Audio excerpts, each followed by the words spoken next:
Colorado Springs. Nearly 500,000 people. Olympic City, USA. Garden of the Gods. Pikes Peak. It's a growing city. Our local government has a lot of employees. What exactly do they do? How does it impact my life? This is where you find out. Behind the Springs, an inside look at your local government. Hello, everyone. I'm Jen Schrader. Welcome to Behind the Springs. I know that you've heard me say before, if you've listened, this year is our city's 150th anniversary, and it's Black History Month. And in a way, my guest today will help us celebrate both. During this anniversary year, we're delving into our local history. And before we meet our guest, I want to share a little bit about our Colorado Springs Police Department. That's what we're talking about today. I want you to know that one of the original 8 officers appointed at the founding of the department was named Horace Shelby, and he was also the first Black police officer in the city of Colorado Springs, joining the ranks in 1887, just a little while ago. He served for 22 years, and here's a fun fact: he never missed one day of work. He was also the first officer in department history to serve more than 20 years. And after he retired, his fellow officers started a movement to allow Officer Shelby to receive a full pension. And he made history once again by becoming the first officer in our city to receive a pension. So fast forward a few decades, and we have Mr. Arthur Sapp, a Colorado Springs police officer for how many years? 33 and a half years. 33 and a half years, who was promoted to the rank of lieutenant before his retirement. And he was the first Black lieutenant on the department. With me today, Arthur, thanks for being with us today. Thank you. We really appreciate having you as our guest. And I want to let everyone know that your brother, Robert Sapp, could not be here for an in-person interview because of some health issues, but we want to include his story today because it's intertwined with yours in so many ways. And so we asked, and when I say we, I mean you, Arthur, asked Robert some questions that we sent via email, and he couldn't be here to answer them, but Arthur did a wonderful thing and recorded some of his answers that we can share today through those recordings. So, Arthur, do you mind if we start with your brother? You said he's older, right? Absolutely. He's got seniority. He's got seniority. So the first question that I asked, and of course I'll ask this to Arthur as well afterward, but to Robert, is to tell us a little bit about his childhood and history in Colorado Springs. Grew up in Colorado Springs with my 2 brothers and sister and a gorgeous mother and father. Came to Colorado Springs probably back in the 1954, thereabouts, and remained here for a long time. I went to elementary school in Colorado Springs, high schools, or junior high and high schools in Colorado Springs. Graduated from Mitchell High School. I was a varsity letterman in track, football, and wrestling. Upon my graduation, I ended up going into military service and ended up going to Vietnam and spending most of my military career there until we came back and went to Fort Huachuca, Arizona. Okay, so second question is why did he decide to become a police officer? This might be one of my favorite answers. Yeah, the question is, when did I want to be a cop?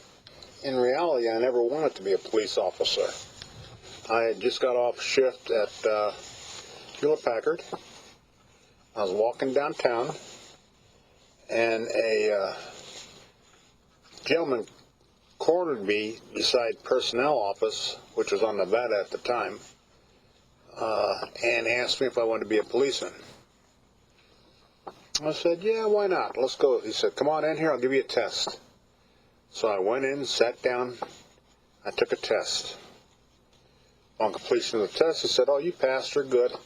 We're going to go see the chief of police. I said, we are? Yep. Didn't know who that was at the time. Turned out to be Chief Boland. Went over, spent some time in his office. And Chief Boland said, so you want to be a policeman? I said, yeah, I do. Well, now I do, since I passed. I mean, wasn't something I was looking at, but he said, okay. He did make one phone call, though, while he was there. He called my father, Arthur Q. Sapp, and said, you know, your son wants to be a cop, and should I let him do it? Evidently, my dad said okay, because the next thing I know is I was getting sworn in with several other men at the Colorado Springs Police Department sometime later. Oh my goodness. So that's quite a story. Nothing like walking right into it. Yes, and that was something I didn't even know. That's the first time I've heard that. That he told the story. Yes. Oh, that's interesting. Okay, so third question for Robert was, what was your experience like with the department? Experience on the Colorado Springs Police Department back in the 70s, because I came on at that time, was tough. Of course, we didn't have a lot of black officers. Matter of fact, we only had 4. And didn't have a lot of female officers. Matter of fact, we didn't have a lot of minority officers, period. There were some on the department, but being a black officer on the department faces challenges because it was tough. People didn't know how to look at a black officer because, they say you're blue first or you're gray or whatever. Bottom line is, I was a black officer in a uniform doing a job in Colorado Springs. And that's what should have happened, but didn't. But it did change. As time went on, things started changing in the department. People started looking, becoming more open-minded, not so closed-minded with regards to race or gender. And it helped. Now the police department has, black lieutenants, black captains at one time. They have female captains, female sergeants. Just about every group, minority group, if you want to call it that, are recognized now in the department, and I think the department has taken a full leap forward, more than others. Well, that's good to hear from him. Yes. And then we also asked him if he had any good or bad memories that stood out. With respect to my memories of the police department and what I was doing, I have some good ones and some bad ones.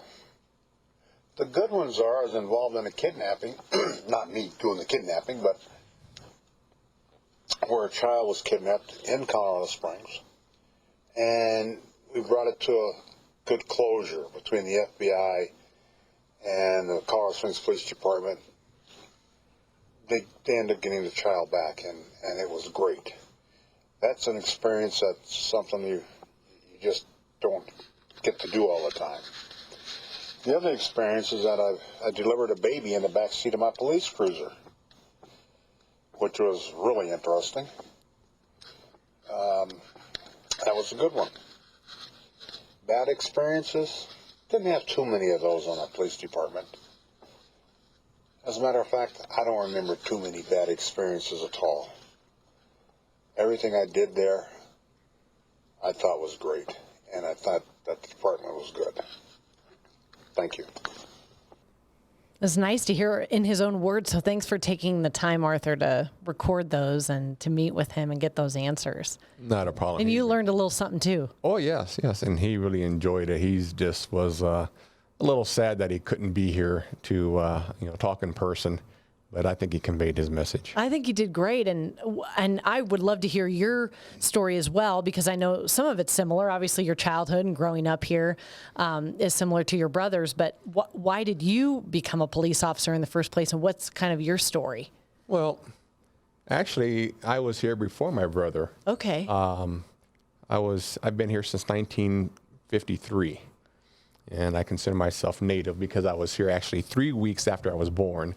We were in Germany, military. My mother had a medical issue, so I had to leave 3 weeks after I was born.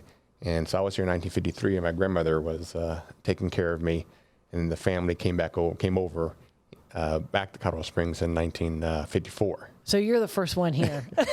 I'll claim that. They'll probably deny that, but I'll claim that. That's funny. Yeah. So it was good.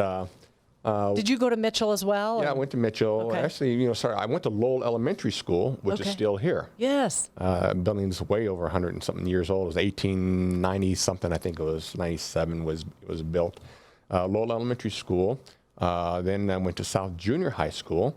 And the interesting thing about South Junior High School, it was torn down, and that's where the police department is now. Oh, that is interesting. Yeah. So, right. You ended up where you started. Yes, and we lived 2 blocks from there. So basically, I'm back in the neighborhood. Wow, that's great. So then went to Mitchell High School. All of our family is, my parents told us we either had to do music or sports or some kind of athletic to keep us out of trouble, do things. And so all the boys did athletics, and my sister did music, great singer. And my younger brother did drums too, so he did everything. He was a show off. So there's always one of those. Oh yeah, so he's fantastic. But I did gymnastics and diving in my career there. Then I left there. I did a brief stint at University of Colorado in Boulder before they told me, hey, you look like you need a break for a couple of semesters. Mm-hmm. So I took. You came back. I took a break, and I came back here, and I've always had a love for law enforcement, and I wanted to be a lawyer. So my dad arranged me to work for Bob Russell, district attorney here in 4th Judicial District. Great man. I really enjoyed Bob. He educated me. I started working for him as a investigator. And then I found out I really didn't like being a lawyer. I like more of the investigative stuff. So he let me do investigations and research for the 4th Judicial District. And then and that was doing what I call my yin and yang years, because 5 days a week I worked for the district attorney's office as a background investigator and a researcher. And 5 days a week, I worked as a doorman and bouncer at a local nightclub. Wow, yeah. So I learned how to talk to people who didn't want to be talked to. Mm-hmm. And that's where, and actually, it helped me out as in my career later on for a police officer, because on things that you watch out for, how to negotiate things, try not to get into trouble. I actually stopped and broke up more fights than I was in. I mean, there were fights, but I talked my way out of most of the fights, and that was part of my discipline from martial arts and everything that we had done over the time. So all this prepared you for your law enforcement career. Yeah. So then I after working for Bob Russell for about a year, I was able to get a job with the FBI in Washington, D.C. My dad helped me do that, and I worked there as in the General Investigation Division at headquarters there. And I was there when they were building the Hoover building. And so we moved in there 3 months after I was in D.C., so that was fun. So go forward, that was in 1974. My brother called me in December of 74 and told me that there were openings on the Colorado Springs Police Department, that it's a great department and you want to be involved here. And I didn't think I was going to become an agent too soon. I didn't have the college at the time. I do have my college degree now. I didn't have the college at the time, but there was a system you could work your way through to become an agent. But he made it sound so appealing that I resigned on about the end of December that year, and drove back to Colorado Springs. Didn't have a job. I applied for the police department in, I think it was February. They had 2-month background investigation, etc. And ultimately I was hired on April Fool's. Oh. 1975. I often go back to that date sometimes when I'm in my career, and things are going a little crazy. Yes, and there's a lot of crazy times, but that was good. So your brother really essentially recruited you? Yes, he did. He recruited me, and it was interesting. 2 good things happened to me that year. That was the year I came in the police department in April 1st, and on February the 14th, though, that was the first day I met my future wife. Oh, and so, wonderful. So that was great. So she's been with me the entire career. And She still says I'm a work in progress, but She's hanging in there. She's hanging in there. Oh, that's wonderful. So you've you've had a family here and been here ever since, and it's home, right? Oh, yes. Sounds like it's home. It's home. I mean, Sapp family has been involved in the community a lot. My dad had his own real estate company here, and he did a lot of real estate. He gave back to the community a lot. Matter of fact, he gave a house away to a veteran. Wonderful. That was having a hard time on his luck, so he helped him out by giving him a house. Sounds like we're fortunate to have had your family in this community. It was fun. That's wonderful. So what did you think about, we asked Robert about his time on the Colorado Springs Police Department. What was your time like, or do any memories stand out, or how would you describe your career and experience? My experience on the police department has been fantastic. I have absolutely zero regrets, and nothing to be ashamed of. I worked my butt off. Basically a workaholic. I did. My goal when I came on the department was to be the best I could be on the department, and I was well aware that they hadn't had any minorities in a position of supervision on the department, and that was one of the things that concerned me. And I was the one negative that I had about a year into being on the department. I was talking with one of the captains on the department, and he had told me that you'll never see a minority, you'll never see a black in the role of a supervisor here on Colorado Springs Police Department. And that did not discourage me. That just made me so mad that I was in my back of my mind, I'm saying, okay, we'll see. Because my parents have always told me, never give up. Accomplish your goals. Don't let people hold you back. You go forward. And 9 years after that statement is when my brother made sergeant. So that was a great day. And he made sergeant in 1984. So as a historical note, that was 97 years after Horace Shelby joined the department, and 75 years after Horace Shelby retired from the department. Right, took a little while. It took a little while, but things moved forward. And would you say you and your brother really felt like, were you aware of the history making while it was happening, or were you just doing your job, trying to be the best you could be? Maybe both. I don't know. I think Robert was aware because he came on with the largest contingent of black officers.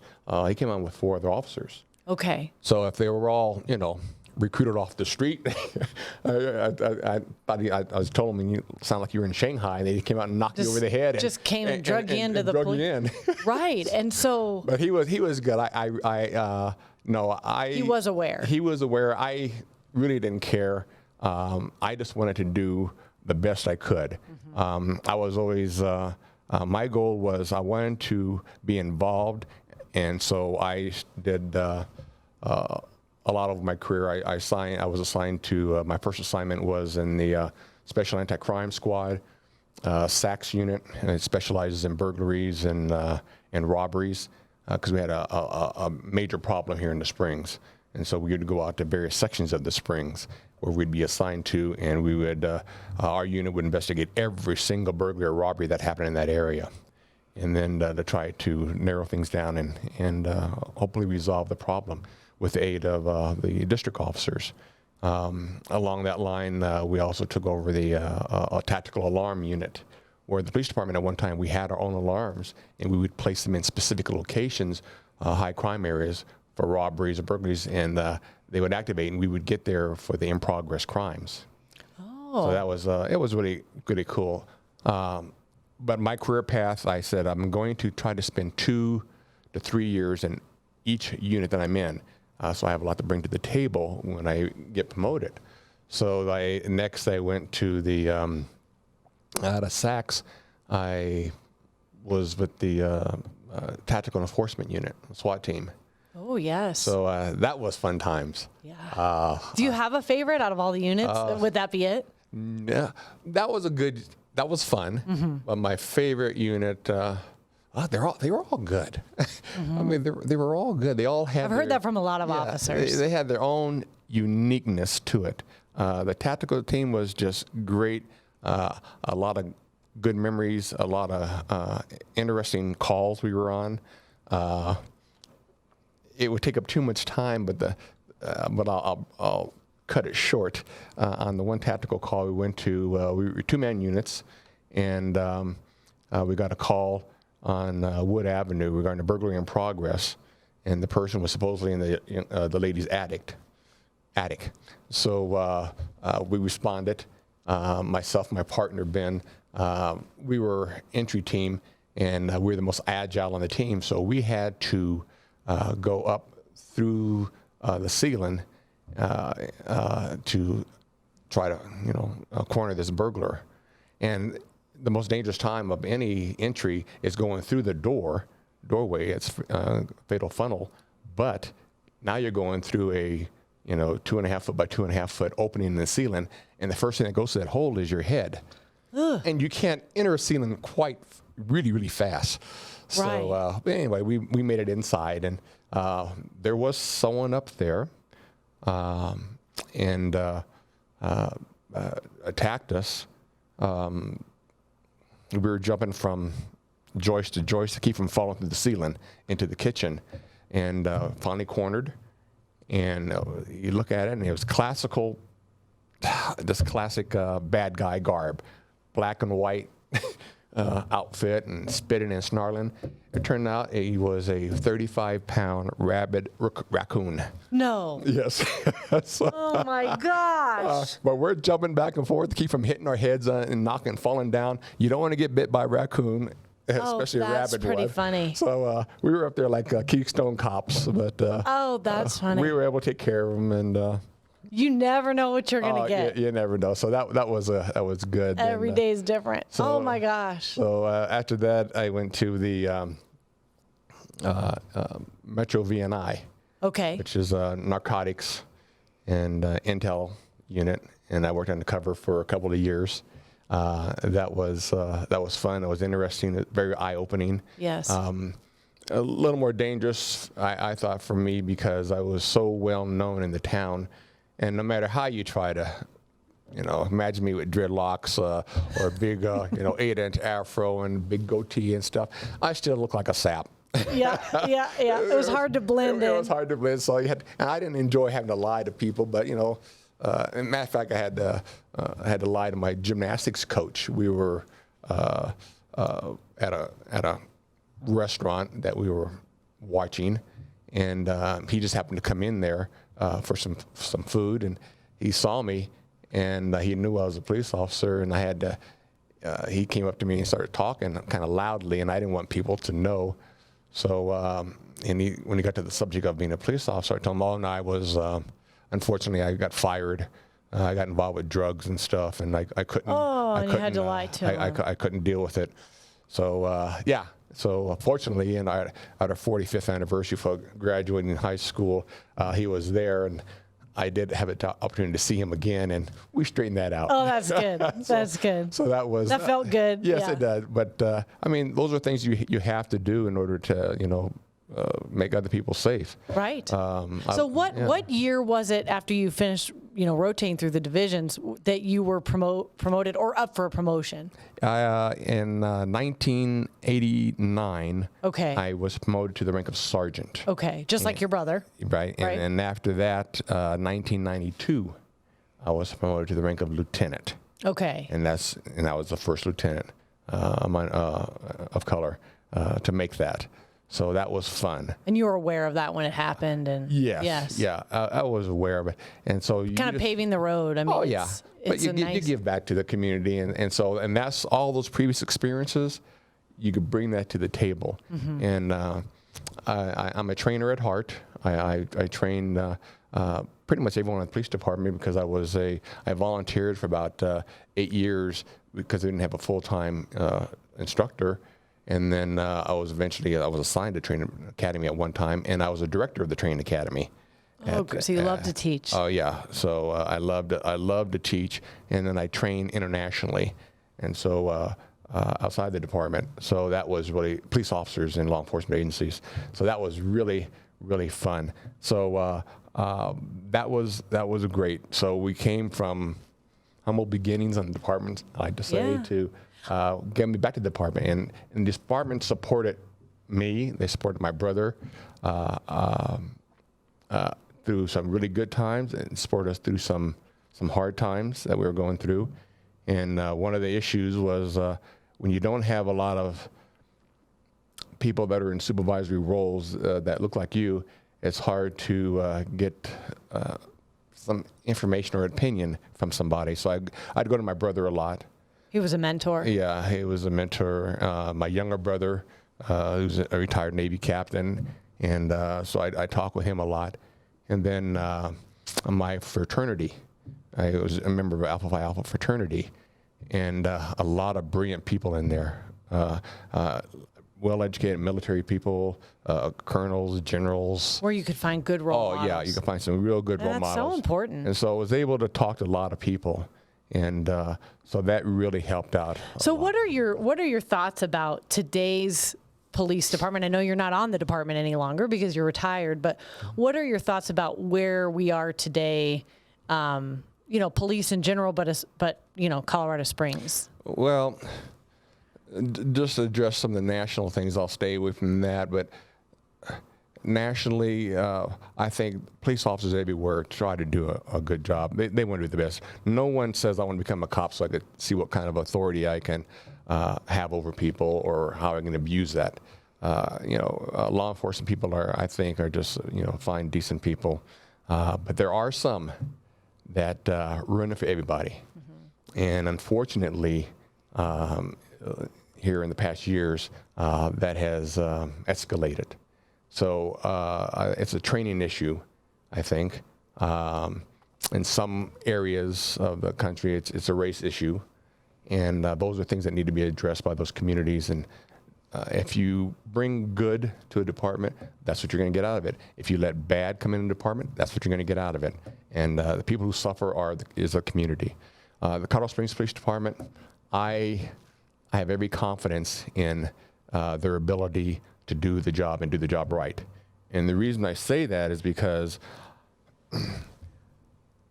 my last assignment on the department, I was 6.5 years as the commanding officer of the Internal Affairs Unit. And so I saw every single complaint that came through this department. And I knew how every single investigation went.